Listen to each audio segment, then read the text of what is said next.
This is Views from University, courtesy of real estate team Everything Home Colorado. The city of Denver recognizes two adjacent neighborhoods with University in the name.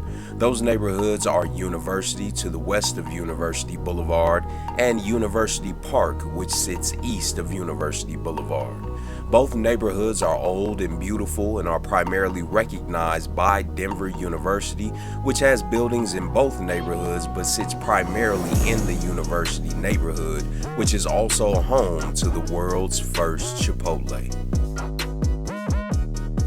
The boundaries of the University neighborhood are I-25 to the north, Dartmouth to the south, with a small sliver between Franklin and Downing east to west, and Amherst and Dartmouth north to south that is not included, University Boulevard to the east, and Downing to the west. University and the University Park neighborhoods were originally part of the town of South Denver, which had its own railway and university but no saloon by design. South Denver only existed for 8 years from 1886 until 1894, but played a big role in the development of both neighborhoods. The original boundaries of South Denver went from Colorado Boulevard to the east to Paco Street to the west, Yale Avenue to the south, and Alameda Avenue to the north. In the mid-1890s, the town of South Denver had several hundred residents, but only a dozen or so lived in the University Park neighborhoods. At the time, South Denver was mostly farmland, growing apples, cherries, corn, beets, and alfalfa. Residents of the town of South Denver wanted to maintain their independence from Denver, but the Panic of 1893 had a negative impact on real estate value. If the town agreed to annex to the city of Denver, taxes would become cheaper and there would be more city services. Along with the town of South Denver, other neighborhoods annexed to the city of Denver over the next 10 years were Colfax, Barnum, Highlands, Park Hill, Globeville, Montclair, and Valverde. The University of Denver was founded in 1864 by John Evans and a group of prominent Denver citizens. The school was originally called Colorado Seminary and was located in a single building on 14th and Arapahoe. Its approximate location would be where the parking garage for the Denver Center of Performing Arts stands now. John Evans wanted to create the school so that in the future, citizens wouldn't have to travel back east for higher education. Mr. Evans had previously founded Northwestern University in Chicago. In 1880, the school added the University of Denver as a degree-granting institution. Because of its location, downtown expansion was hard, and the inner city was fast becoming more infamous because of the growing amount of saloons and brothels. The founders wanted to create an educational utopian atmosphere, in essence, really a university park.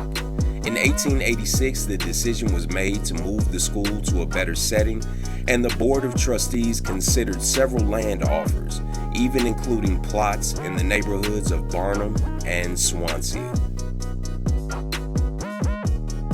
Eventually, the offer that was accepted as land for the school came from a group led by Rufus Potato Clark, who donated 150 acres 3 miles southeast of the city in Arapahoe County. Clark's conditions to go with the land were that DU must erect the main buildings as soon as possible, plat 200 acres as a town site within 6 months, plant 1,000 forest trees along the streets and in parks, put together a planned out street grid, and as a recovering alcoholic, he wanted no alcohol sold on the land. For this, he would donate 80 acres, and 10 additional owners promised to deed 70 more acres and cash to the university if the conditions were met. A short time later, more gifts and land were donated to the school, and the university grew to control nearly 500 acres. In 1887, there were very few homes on the land. Charles Haynes, an early resident, was interviewed saying that in the early days, jackrabbits and coyotes outnumbered the people. Over the next few years, the university sold lots in the area to raise money for the school.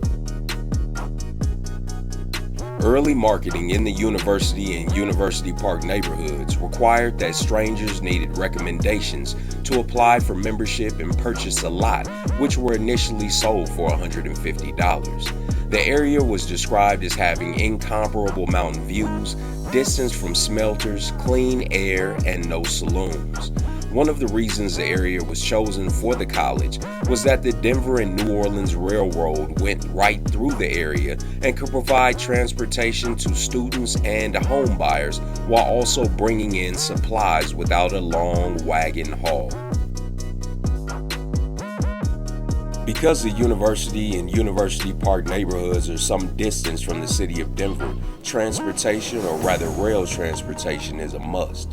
Horse cars were in service as early as 1871, but by 1875, the Denver Electric and Cable Railway Company began experiments using an electric trolley designed by DU professor Sidney Short. In 1887, the Denver Circle Railroad extended a line into University Park. New electronic streetcars or trolleys allowed the city of Denver to expand, and neighborhoods such as University and University Park, as well as several others including East Wash Park, greatly benefited as lines were built throughout the area and contributed to neighborhood building booms.